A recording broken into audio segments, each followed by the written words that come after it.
जय जगन्नाथ दर्शक बंधु आज फेब्रुआरी 7 तारिख शनिवार चलतु नजर पकाइबा देश विदेशर गुरुत्वपूर्ण खबर गुड़िक ता पूर्व कमेंट रे जय जगन्नाथ लिखि वीडियो को लाइक करी चैनल को सब्सक्राइब करने भूलिबे नहीं।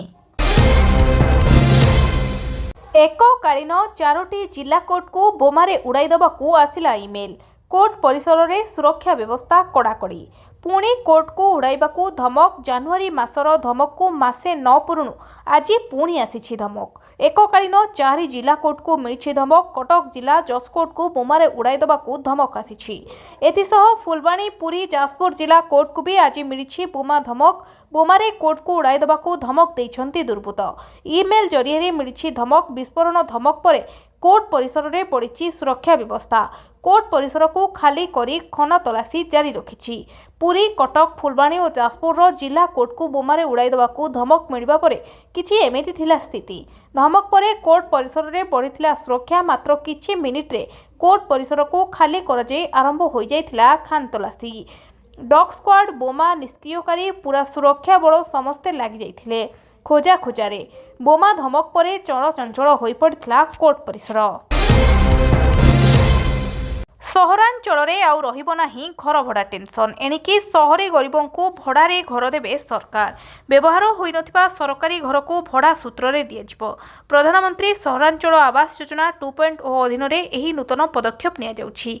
एनै राज्य गृह और नगर उन्नयन विभाग अतिरिक्त मुख्य शासन सचिव उषा पाढ़ी विभिन्न विभाग को चिठी लिखिछंती। सहर रे रहउथबा गरीब लोक, बाहर आसी काम करुथबा प्रवासी श्रमिक, शिल्प श्रमिक, कर्मजीवी महिला एवं जेउ माने तुरंत निजर घर किनिबाको असमर्थ सेमानंकु एही योजनारे सस्तारे भड़ा घर जोगाई दियाजिबो।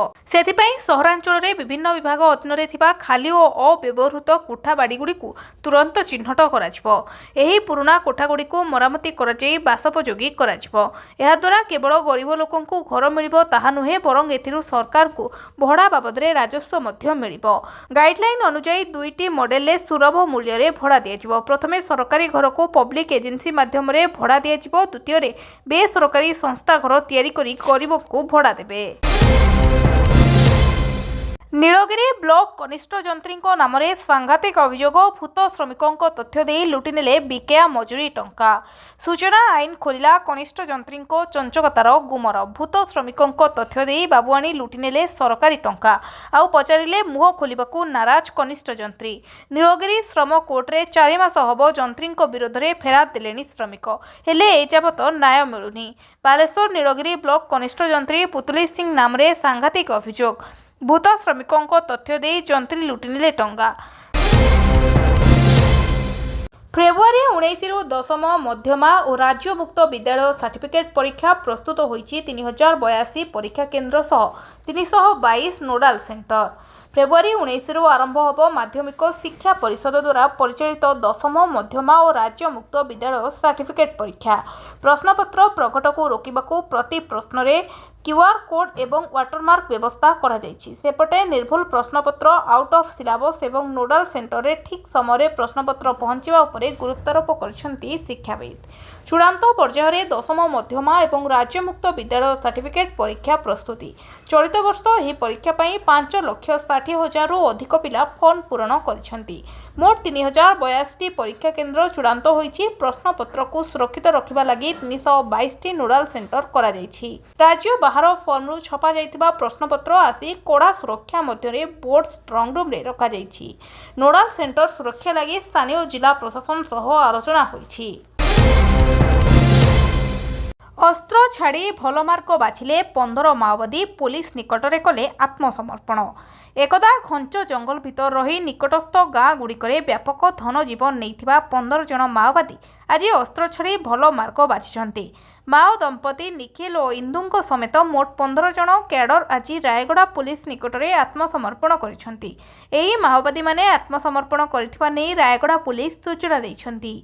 पुरी निकटरे आत्मसमर्पण करिथिबा माओवादी माने हेले निरंजन राउत ओरफ निखिल, अंकिता राउत ओरफ इंदु, विकास सुंदर, प्रदीप, रोशनी, अरुणा, निकिता कुमारी, दीपक, राकेश, ललित, राजे और मालती। सूचनायोग्य आज कंधमाल एसपी निकट में 4 जन माओवादी निज निजर अस्त्रशस्त्र सहित आत्मसमर्पण करिसेंती। एही 4 जन माओवादी मध्यरु 3 जन महिला थिला बेले अन्य जन माने पुरुष माओवादी एवं एमाने समस्ते केकेबीएन माओ ଭିଜନରେ ସକ୍ରିୟ କ୍ୟାଡର ଭାବେ କାର୍ଯ୍ୟ କରୁଥିଲେ।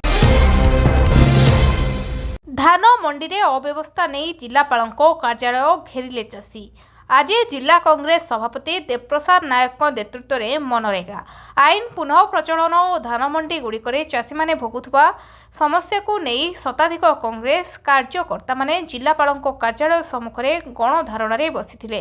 ମହାତ୍ମା ଗାନ୍ଧୀ କର୍ମ ନିଯୁକ୍ତି ଯୋଜନାର ନାମକରଣ ବଦଳାଇବା, ଯୋଜନାର ରୂପରେଖ ବିକୃତ କରିବା ଏବଂ ମନରେଗା ଆଇନରେ ଥିବା ଶ୍ରମିକଙ୍କ ସ୍ୱାଧୀନ ଅଧିକାର ଓ ପଞ୍ଚାୟତର କ୍ଷମତାକୁ କେନ୍ଦ୍ର ସରକାର ଭିବିଜି ରାମଜୀ ସ୍କିମ୍ ମାଧ୍ୟମରେ ନିଜ ହାତକୁ ନେଇ ଯିବା ସହ ତାକୁ କେନ୍ଦ୍ରର ଇଚ୍ଛାଧୀନ କରି ରଖିବାକୁ ବିରୋଧ କରି ଧାରଣା ଦେଇଥିଲେ। ତତ୍ସହିତ ଜିଲ୍ଲାର ଧାନ ମଣ୍ଡିଗୁଡ଼ିକରେ ଚାଷୀମାନଙ୍କଠାରୁ ଭଲ ଧାନକୁ ଖରାପ ଦର୍ଶାଇ ଜୋର ଜବରଦସ୍ତ ପାଖାପାଖି 4 କିଲୋ ଧାନ କାଟି ନିଆଯାଉଛି। ଦୁଃଖର ବିଷୟ, ଅଖା ବାବଦକୁ କ୍ୱିଣ୍ଟାଲ ପ୍ରତି 1.5 କିଲୋ ଧାନ କାଟିବା ସତ୍ତ୍ୱେ ଚାଷୀମାନଙ୍କୁ ଚିରାଫଟା ଅଖା ଦିଆଯାଉଛି। ଜିଲ୍ଲାରେ ଧାନ ସଂଗ୍ରହ ପାଇଁ ମାତ୍ର ଅଳ୍ପ ସଂଖ୍ୟକ ମିଲର ଥିବାରୁ ସେମାନଙ୍କର ଏକଚାଟିଆ ନୀତି ଚାଲୁଥିବାରୁ କଂଗ୍ରେସ ଦଳ ଅଧିକାର ସଂଖ୍ୟକ ମିଲର ନିଯୁକ୍ତି କରିବା ପାଇଁ ଦାବି ରଖିଛି।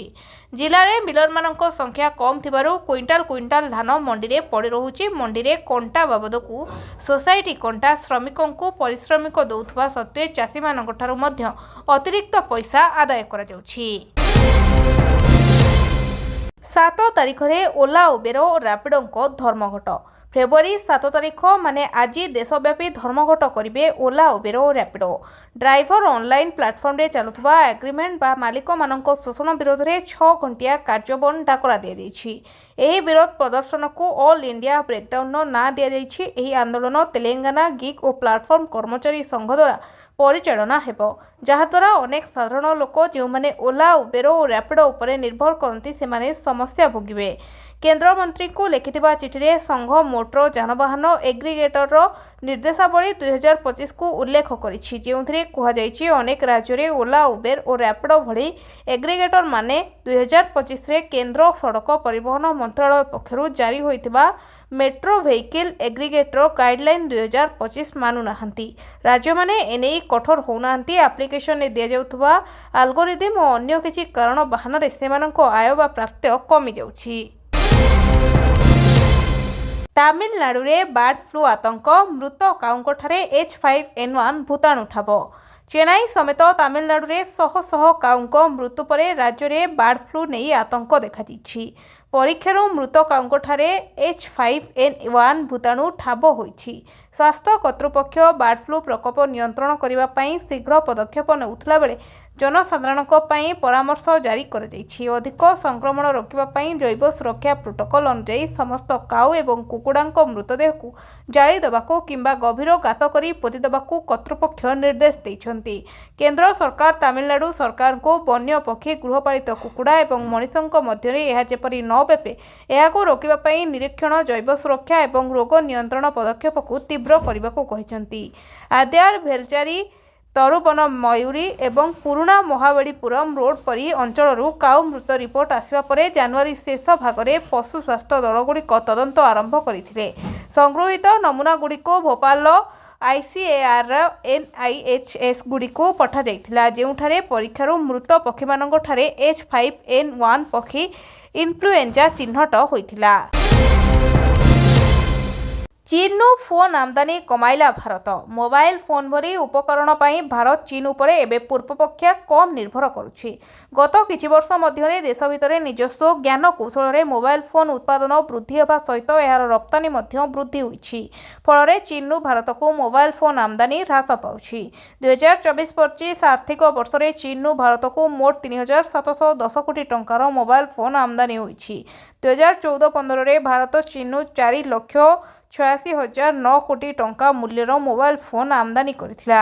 ରାଜ୍ୟସଭାରେ ଏକ ପ୍ରଶ୍ନର ଉତ୍ତର ଲେଖି ବାଣିଜ୍ୟ ଓ ଶିଳ୍ପ ରାଷ୍ଟ୍ରମନ୍ତ୍ରୀ ଯତୀନ ପ୍ରସାଦ ଏହି ସୂଚନା ଦେଇଛନ୍ତି। ଅନ୍ୟ ପକ୍ଷରେ ଏହି ବର୍ଷ ମଧ୍ୟରେ ଦେଶରୁ ମୋବାଇଲ ଫୋନ୍ ରପ୍ତାନି 1,566 କୋଟି ଟଙ୍କାରୁ ବଢ଼ି 2,05,017 କୋଟି ଟଙ୍କାରେ ପହଞ୍ଚିଛି। ତେବେ କେବଳ ମୋବାଇଲ ଫୋନ୍ ଓ ଇଲେକ୍ଟ୍ରୋନିକ୍ ତଥା ଟେଲିକମ୍ ଉପକରଣ ନୁହେଁ ବରଂ ଏବଂ ସାର, କେମିକାଲ, ଲୌହ ଏବଂ ଇସ୍ପାତ ଭଳି କ୍ଷେତ୍ରରେ ମଧ୍ୟ ଚୀନରୁ ଆମଦାନୀ ଉଲ୍ଲେଖୀୟ ଭାବରେ ହ୍ରାସ ପାଇଛି।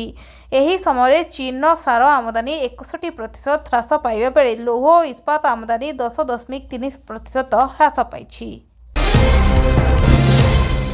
बढ़िबो भारतीय वायुसेनार शक्ति डरिवे शत्रु भारत किणिब आउ 114टी राफेल विमान।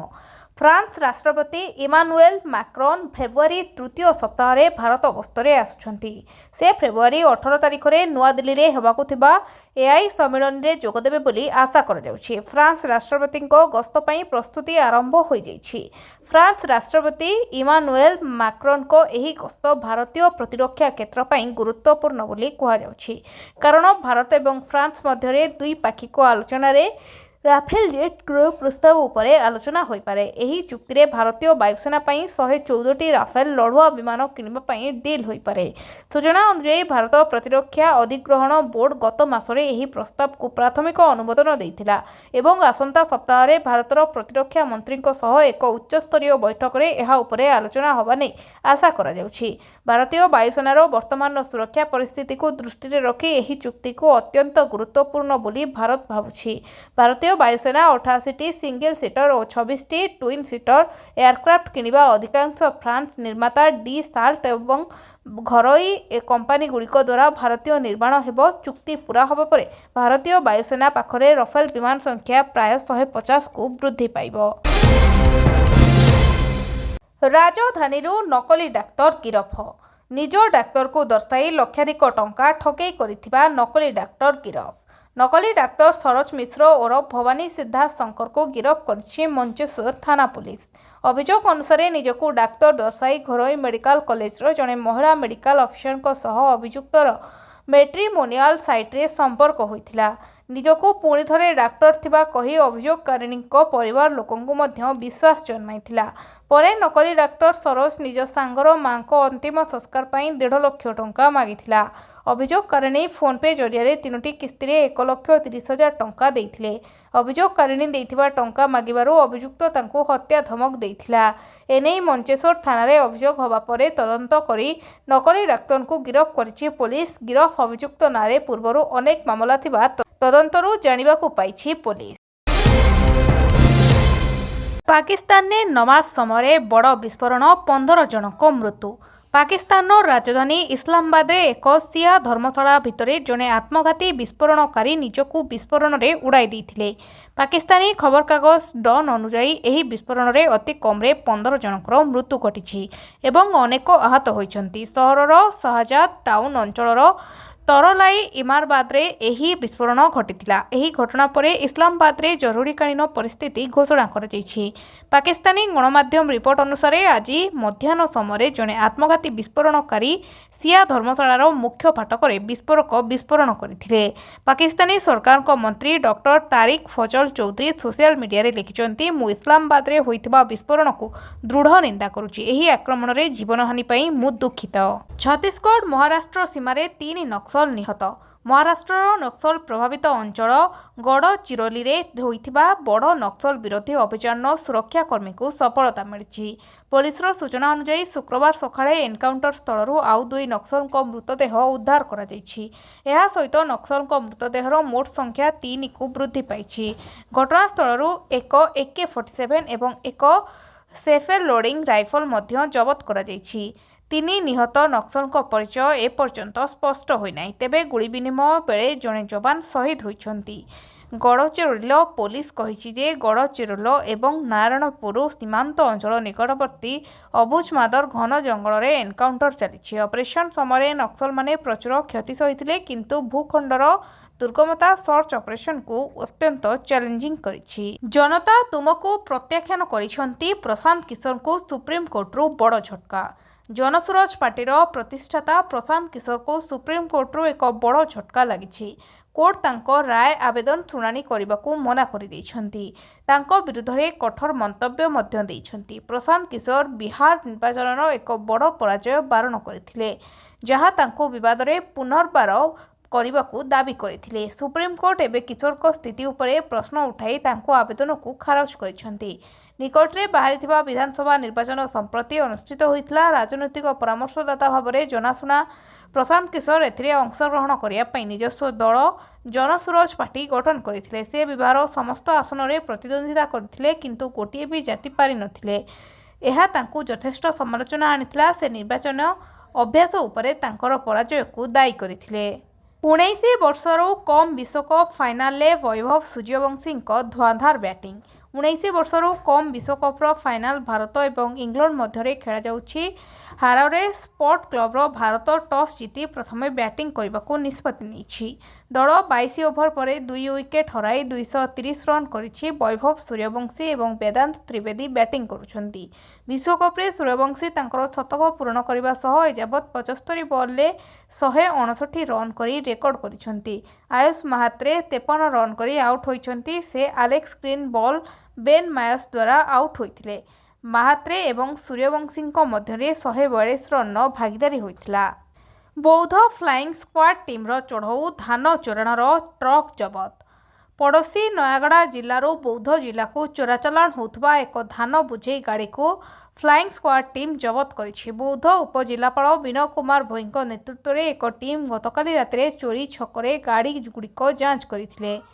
जांच समय नयागड़ा जिला महिपुर अंचलर एक धान बुझे आइचर ट्रक बिना कागजपत्र रे चोराचालाण करुथबार जना पड़िथिला। फल गाड़ी को जबत करा जाई पुराना कटक पीजी गोदाम रे रखा जाइथिला।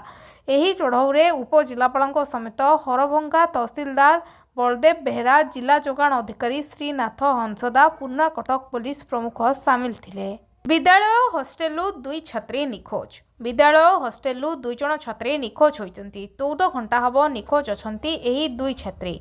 एभली घटना घटिछि मयूरभंज जिला उदला ब्लॉक राढ़ केजीबीवी विद्यालय रे। गतकाली रातिरू 6ष्ठ श्रेणीर 2 जन छात्री निखोज अछंती। खबर पाई परिवार लोके विद्यालय रे पहुंची विभिन्न स्थान रे खोजाखोजी पर भी निखोज छात्री को कोनोसी पता मिली नाही।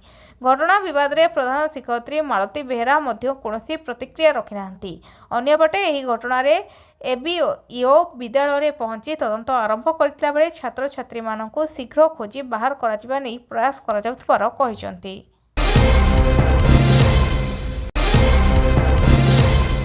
संकट रे आलू चाषी खर्च अनुसार होउनी अमल। राज्य में आलू संकट रही बेले चाषी माने आलू चाष करुछंती, किंतु सेमानंकु सरकारी प्रोत्साहन मिलुना।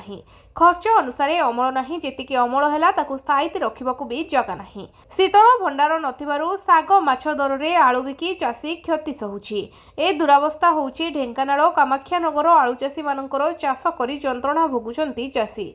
धार करज करी चाषी चाष कला, किंतु खर्च अनुसार अमल हैलानी। कुहुड़ी सांगकु पंपुड़िया रोग जोगु अधा फसल नष्ट होइगला।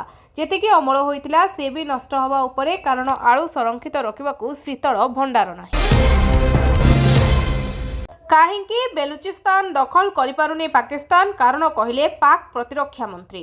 पाकिस्तान बलुचिस्तान में विद्रोही बलुचिस्तान लिबरेशन आर्मी और सुरक्षाकर्मी मध्य गत सप्ताह बड़ धरणर संघर्ष घटिथिला। एपरी स्थिति में विद्रोही सहित कौनसी प्रकार कथबार्ता करने को पाकिस्तान प्रतिरक्षा मंत्री खोजा ऑफिस मना कर देइछंती। नागरिकों मृत्यु पर दायी आतंकवादी सहित कौनसी प्रकार आलोचना कराजिबो नाही बोली से कहिसंती। आसिफ कहिसंती जे पाकिस्तानी सुरक्षा बाहिनी बलुचिस्तान भूभागर विशालता जोगु विद्रोही विरोध में कौनसी फलप्रद कार्यानुष्ठान नबार सक्षम होउनांती।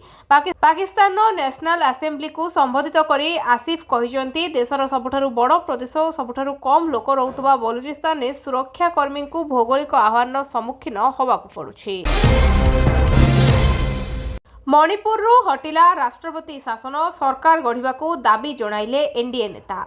मणिपुर रे जारी रहितबा राष्ट्रपति शासन को आज प्रत्याहार करा जायछि। एही विज्ञप्ति प्रकाश पाइबार किछि समय परे बीजेपी नेतृत्वाधीन एनडीए रो विधायक माने राज्यपाल को साक्षात करी राज्य में नूतन सरकार गठन पाई निजर दाबी उपस्थापन करिसंती। राज्य में चलिथिबा राष्ट्रपति शासन शेष होबा सह एबे मणिपुर रे एक निर्वाचित सरकार शासन भार संभाळिबाकू प्रस्तुत होउछि। राज्यपाल को समर्थन पत्र प्रदान कराजिबा परे राज्य में गणतांत्रिक प्रक्रिया पुणी थरे कार्यकारी होबाकू जाउछि। बाहरिला रेलवे ग्रुप डी चाकरी आशायींको पई बड़ सुजोग, आज ही करंतु आवेदन। रेलवे नियुक्ति बोर्ड पक्षरु ग्रुप डी पदवी पई 21,997 पोस्ट बाहरिछि, जहार आवेदन प्रक्रिया आरंभ हो जाइछि। एथिरे 10म श्रेणी पास करिथिबा प्रार्थी माने आवेदन करि परिबे। आवेदन फॉर्मर सर्वाधिक प्रवेश सुनिश्चित करिया पई एही प्रक्रिया को संपूर्ण ऑनलाइन करा जाइछि। ପ୍ରାର୍ଥୀମାନଙ୍କୁ ଫର୍ମ ପୂରଣ କରିବା ସମୟରେ ସେମାନଙ୍କର ଆଧାର ଏବଂ ଶିକ୍ଷାଗତ ଡକୁମେଣ୍ଟ ସମ୍ପର୍କରେ ସଠିକ୍ ସୂଚନା ନିଶ୍ଚିତ କରିବାକୁ ପରାମର୍ଶ ଦିଆଯାଇଛି। ଆଗ୍ରହୀ ପ୍ରାର୍ଥୀମାନେ ଅଫିସିଆଲ ୱେବସାଇଟ୍ rrb.government.in କୁ ଯାଇ ଅନଲାଇନ୍ ଆବେଦନ କରିପାରିବେ। ତେବେ ଆବେଦନ ପ୍ରକ୍ରିୟା ଜାନୁଆରୀ 31 ତାରିଖରେ ଆରମ୍ଭ ହୋଇଥିଲା ଏବଂ ଫର୍ମ ଦାଖଲ କରିବାର ଶେଷ ତାରିଖ 2 ମାର୍ଚ୍ଚ 2026 ପର୍ଯ୍ୟନ୍ତ ରହିଛି। ଫିସ୍ ଜମା କରିବାର ଶେଷ ତାରିଖ ହେଉଛି 4 ମାର୍ଚ୍ଚ 2026। ଆବେଦନ ଫର୍ମକୁ କରେକ୍ସନ କରିବାର ୱିଣ୍ଡୋ 5 ମାର୍ଚ୍ଚରୁ 14 ମାର୍ଚ୍ଚ ପର୍ଯ୍ୟନ୍ତ ଖୋଲା ରହିବ। ସୁପ୍ରିମକୋର୍ଟରେ ଏସ୍ଆଇଆର୍ ଶୁଣାଣି, ମମତା ରଖିଲେ ପକ୍ଷ, କହିଲେ ପଶ୍ଚିମବଙ୍ଗ ଜନସାଧାରଣଙ୍କ ଲଢ଼େଇ। ସୁପ୍ରିମକୋର୍ଟରେ ବୁଧବାର ସ୍ୱତନ୍ତ୍ର ଭୋଟର ତାଲିକାର ସଂଶୋଧନ ନେଇ ଶୁଣାଣି ବେଳେ ପଶ୍ଚିମବଙ୍ଗ ମୁଖ୍ୟମନ୍ତ୍ରୀ ମମତା ବାନାର୍ଜୀ ନିଜେ କୋର୍ଟରେ ଉପସ୍ଥିତ ରହି ପକ୍ଷ ରଖିଛନ୍ତି। ମମତା ବ୍ୟକ୍ତିଗତ ଭାବରେ ମାମଲା ଉପରେ ଯୁକ୍ତି କରିବା ପାଇଁ ଅନୁମତି ମାଗି ଏକ ମଧ୍ୟବର୍ତ୍ତୀକାଳୀନ ଆବେଦନ ଦାଖଲ କରିଥିଲେ।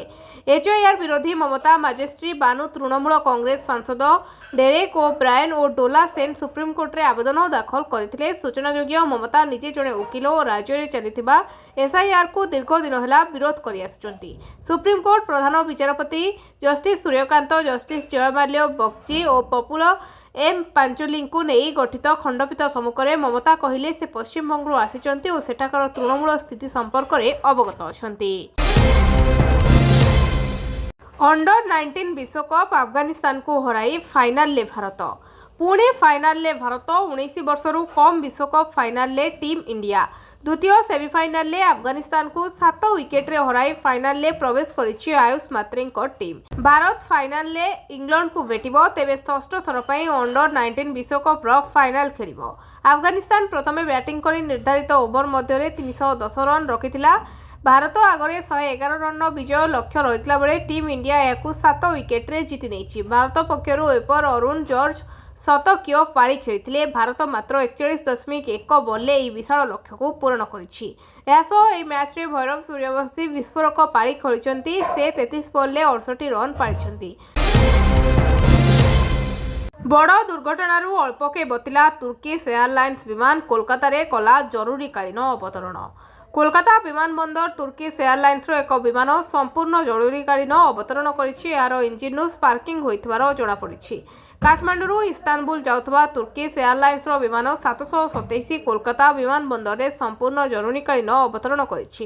ବିମାନର କ୍ୟାପ୍ଟେନ୍ କୋଲକାତା ଏଟିସିକୁ ସ୍ପାର୍କିଂ ଇଞ୍ଜିନ୍ରେ ସମ୍ଭାବ୍ୟ ଅଗ୍ନିକାଣ୍ଡର ସୂଚନା ଦେଇଥିଲେ।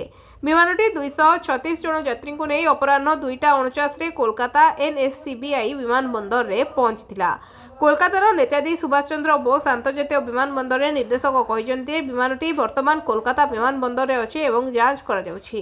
ଇଞ୍ଜିନ୍ରେ ସ୍ପାର୍କିଂ ଦେଖାଯାଇଥିବାରୁ ତୁର୍କିଶ ଏୟାରଲାଇନ୍ସର ବିମାନକୁ କୋଲକାତା ବିମାନବନ୍ଦରରେ ଜରୁରୀକାଳୀନ ଅବତରଣ କରିବାକୁ ପଡ଼ିଲା ବୋଲି ଜଣାପଡ଼ିଛି।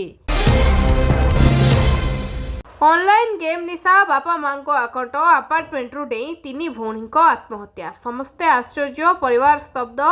ଟ୍ରିପଲ ସୁଇସାଇଡ୍କୁ ନେଇ ଚହଳ ପଡ଼ିଯାଇଛି। ଅନଲାଇନ୍ ଗେମ୍ ନେଇଛି 3 ଜୀବନ। ଆପାର୍ଟମେଣ୍ଟର 9ମ ମହଲାରୁ ଡେଇଁ 3 ଭଉଣୀ ଜୀବନ ହାରିଛନ୍ତି। ସମସ୍ତଙ୍କର ବୟସ 12, 14 ଏବଂ 16 ବର୍ଷ। କୋରିଆନ୍ ଲଭ୍ ଗେମ୍ ନାମକ ଏକ ଅନଲାଇନ୍ ଟାସ୍କରେ ମାତିଥିଲେ 3 ଭଉଣୀ। ଅନଲାଇନ୍ ଗେମ୍ ପାଇଁ ସବୁଦିନ ସ୍କୁଲ ମଧ୍ୟ ଯାଉନଥିଲେ। ଅନଲାଇନ୍ ଗେମ୍ରୁ ନିବୃତ୍ତ ରହିବାରୁ ବାପା ମା ଆକଟ କରିବାରୁ ଏପରି ଚରମ ନିଷ୍ପତ୍ତି ନେଇଛନ୍ତି 3 ନାବାଳିକା ଭଉଣୀ। ଉତ୍ତରପ୍ରଦେଶ ଗାଜିଆବାଦରେ ଘଟିଥିବା ଏହି ଘଟଣା ଚାଞ୍ଚଲ୍ୟ ଖେଳାଇ ଦେଇଛି। ମହାତ୍ମା ଗାନ୍ଧୀଙ୍କ ପ୍ରତିମୂର୍ତ୍ତିକୁ କାଟି ଚୋରି କରିନେଲେ ଦୁର୍ବୃତ୍ତ, କାର୍ଯ୍ୟାନୁଷ୍ଠାନ ଦାବି କଲା ଭାରତ। ଅଷ୍ଟ୍ରେଲିଆ ମେଲବୋର୍ଣ୍ଣ ସହର ଅନ୍ତର୍ଗତ ରିଭଲେଠାରେ ଅଷ୍ଟ୍ରେଲୀୟ ଭାରତୀୟ କମ୍ୟୁନିଟି ସେଣ୍ଟର ପକ୍ଷରୁ ପ୍ରତିଷ୍ଠା କରାଯାଇଥିବା ମହାତ୍ମା ଗାନ୍ଧୀଙ୍କର ଏକ ବ୍ରୋଞ୍ଜ ପ୍ରତିମୂର୍ତ୍ତିକୁ କେହି ଚୋରି କରି ନେଇଯାଇଛି। ନୂଆଦିଲ୍ଲୀରେ ଥିବା Indian council for cultural relation ପକ୍ଷରୁ ଏହି ପ୍ରତିମୂର୍ତ୍ତିଟି ଉପହାର ଭାବେ ଦିଆଯାଇଥିଲା। ଅଷ୍ଟ୍ରେଲିଆରେ ବସବାସ କରୁଥିବା ଭାରତୀୟ ସମୁଦାୟର ସଂସ୍କୃତି, ପରମ୍ପରା ଓ ଇତିହାସର ପ୍ରତୀକ ଥିଲା ଏହି ପ୍ରତିମୂର୍ତ୍ତି। ଏହି ପ୍ରତିମୂର୍ତ୍ତିକୁ ସୋମବାର ବିଳମ୍ବିତ ରାତି 12:50ରେ କେହି ଚୋରି କରି ନେଇଛି। ଏହା ସମ୍ପୂର୍ଣ୍ଣ ବ୍ରୋଞ୍ଜରେ ନିର୍ମିତ ହୋଇଥିଲା ବେଳେ ଓଜନ ଥିଲା 426 କିଲୋଗ୍ରାମ। ଅଷ୍ଟ୍ରେଲିଆର ବିଭିନ୍ନ ଗଣମାଧ୍ୟମ ଓ ସୋସିଆଲ ମିଡିଆରେ ଏହାର ଭିଡ଼ିଓ ସାମ୍ନାକୁ ଆସିଛି। ସେଥିରେ ଦେଖିବାକୁ ମିଳିଛି କି ପ୍ରତିମୂର୍ତ୍ତିଟିର ପାଦ ଉପରୁ କେହି କାଟି ନେଇଛି। କେବଳ ପାଦ ଅଳ୍ପ କିଛି ଅଂଶ ବାକି ଅଛି। ବିଦ୍ୟୁତ ଚାଳିତ କରତ ସହାୟତାରେ ତାକୁ କଟାଯାଇଥିବାର ଅନୁମାନ କରାଯାଉଛି। Victoria police Knox crime investigation unit ଘଟଣାର ତଦନ୍ତ କରୁଛି। ଅପରେସନ୍ କ୍ରିୟା ଜମ୍ମୁ କାଶ୍ମୀରରେ ସୁରକ୍ଷା ବାହିନୀକୁ ବଡ଼ ସଫଳତା। ଏନ୍କାଉଣ୍ଟରରେ 2 ଆତଙ୍କବାଦୀ ନିହତ। मंगलवार जम्मू काश्मीर उधमपुर रे जैशे मोहम्मदर 2 आतंकी को एनकाउंटर रे निहत करिछि भारतीय सेना। सुरक्षा बाहिनी उधमपुर बसंतगढ़ अंचल रे थिबा आतंकिक एक आड्डा को विस्फोरण करी नष्ट करिछि, जेउथिरे पाकिस्तान शीर्ष कमांडर मावी समेत 2 जैशे मोहम्मद आतंकवादी निहत होइछन्ति। जम्मू काश्मीर पुलिस एक निर्दिष्ट इंटेलिजेंस इनपुट रे फेब्रुआरी 3 रे क्रिया कोड नाम रे एक ऑपरेशन आरंभ होइथिला, जहाँ से अंचल रे जैश आतंकवादी उपस्थित विषय सूचना देथिला। जम्मू काश्मीर पुलिस एक मिलित टीम हाईवे नाइट कॉर्पस अधीन रे थिबा एक एलिट भारतीय सेना यूनिट सीआईएफ डालारे एवं केंद्रीय रिजर्व पुलिस फोर्स बसंतगढ़ जोफर जंगल साधारण अंचल रे मिलित आतंकवाद विरोधी अभियान चलाइथिले। आतंकवादी उपस्थित ठाब करबा पई कैमेरा लागिथिबार सपर कुकुर माननकु नियोजित करा जायथिला। राति सारा गुली विनिमय जारी रहिथिला। सुरक्षा बाहिनी गुंफा आडार मुह को टार्गेट करी रॉकेट प्रेपेल ग्रेनेड गुली चलाई उभय कमांडो को निपात करथिले।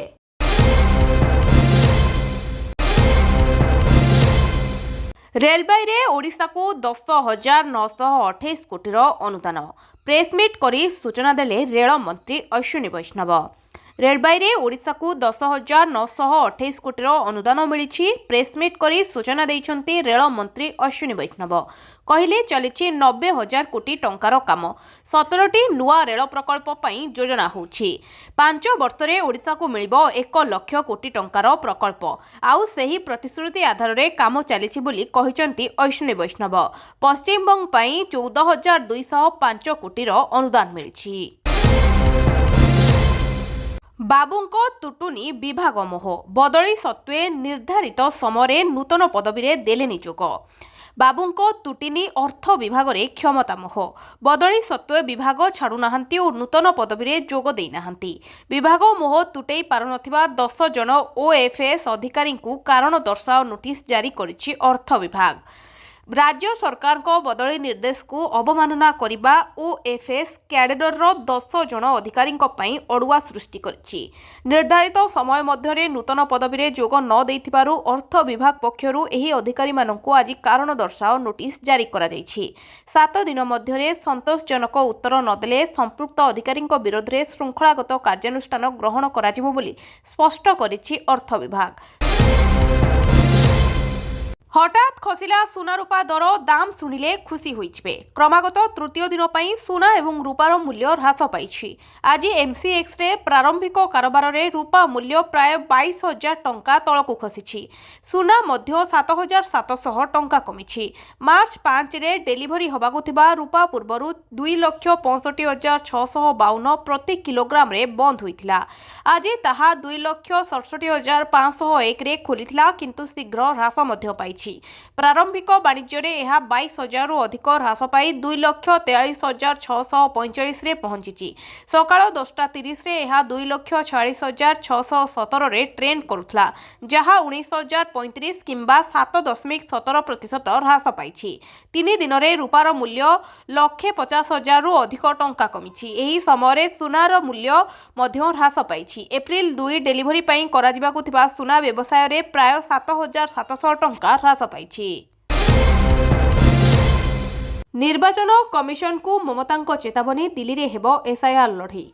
भोटर तालिका संशोधन प्रसंग में निर्वाचन कमिशन को कड़ा चेतावनी देइछन्ती ममता बनर्जी। से अभियोग करी कहिसन्ती जे स्पेशल एसआईआर नाम रे प्रकृत भोटर को नाम तालिकारु बाद दिया जाउछि।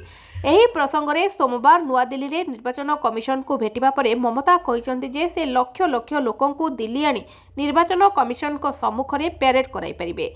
एतिसह से भाजपा शासित आसाम रो उदाहरण देई प्रश्न करिसन्ती जे जेउठारे बेआईन अनुप्रवेश एक बड़ समस्या, सेठारे काहेकि एसआईआर कार्यकारी करागला नाही। पश्चिम बंग विधानसभा निर्वाचन पूर्व राजनैतिक वातावरण सरगरम थिला बेले मुख्यमंत्री ममता बनर्जी सीधा सड़क निर्वाचन कमिशन को टार्गेट करिसन्ती। कोर्ट रे हाजर हेले 15 अभियुक्त। ब्रह्मपुर आईनजीवी पीतवास पंडा हत्या मामला रे पूर्वतन विधायक विक्रम कुमार पांडा को समेत 15 अभियुक्त सोमवार जिला दौराजत अशांत कुमार दास को कोर्ट रे हाजर होइछन्ती। पूर्वरु ब्रह्मपुर एसडीजीएम कोर्ट रे एही मामला रे कमिटमेंट होई मामलाटी जिला कोर्ट को आसीथिला। सोमवार समस्त अभियुक्त जिला कोर्ट रे हाजर होबाकू दिन धार्य होइथिला। ସେହି କ୍ରମରେ ବ୍ରହ୍ମପୁର ମଣ୍ଡଳ କାରାଗାରରେ ଥିବା ବିକ୍ରମ ସମେତ 14 ଅଭିଯୁକ୍ତ ଏବଂ ଫୁଲବାଣୀ ଜେଲରେ ଥିବା ବ୍ରହ୍ମପୁରର ପୂର୍ବତନ ମେୟର ଶିବଶଙ୍କର ଦାସ ଓରଫ ପିଣ୍ଟୁଙ୍କ କଡ଼ା ସୁରକ୍ଷାରେ କୋର୍ଟରେ ହାଜର କରାଯାଇଥିଲା। ମାମଲାର ଅନ୍ୟତମ ଅଭିଯୁକ୍ତ ତଥା ବିଜେଡି ନେତା ମଦନ ଦଳାଇ ଅସୁସ୍ଥ ଥିବାରୁ କୋର୍ଟରେ ସେ ହାଜର ହୋଇପାରିନଥିଲେ। ତେଣୁ ଆସନ୍ତା 6 ତାରିଖରେ ପୁଣି ଥରେ ସମସ୍ତ ଅଭିଯୁକ୍ତଙ୍କୁ କୋର୍ଟରେ ହାଜର ପାଇଁ ଜିଲ୍ଲା ଜଜ୍ ଦିନ ଧାର୍ଯ୍ୟ କରିଥିବା ଅଭିଯୁକ୍ତଙ୍କ ଓକିଲ ଦୀପକ ପଟ୍ଟନାୟକ ସୂଚନା ଦେଇଛନ୍ତି। ଫେବୃଆରୀ 2ରେ ନୁହେଁ ବରଂ ଏହି ତାରିଖରେ ସାତଫେରା ନେବେ ରଶ୍ମିକା ବିଜୟ। ଗ୍ଲାମର ଦୁନିଆରେ ଫେମସ୍ କପଲ ରଶ୍ମିକା ମନ୍ଦନା ଏବଂ ବିଜୟ ଦେବରକୋଣ୍ଡା ସେମାନଙ୍କ ବିବାହ ଖବରକୁ ନେଇ ବେଶ୍ ଚର୍ଚ୍ଚାରେ ରହିଛନ୍ତି। ନୂଆ ନୂଆ ତାରିଖକୁ ନେଇ ସସ୍ପେନ୍ସ ଜାରି ରହିଛି। ସେମାନେ ଦୁହେଁ ସେମାନଙ୍କ ଜୀବନର ଏକ ନୂତନ ଅଧ୍ୟାୟ ଆରମ୍ଭ କରିବାକୁ ଯାଉଛନ୍ତି। ପ୍ରାୟ 8 ବର୍ଷ ଧରି ଡେଟିଂ କରିବା ପରେ ଏହି ଦମ୍ପତି ବିବାହ ବନ୍ଧନରେ ବାନ୍ଧି ହେବାକୁ ଯାଉଛନ୍ତି।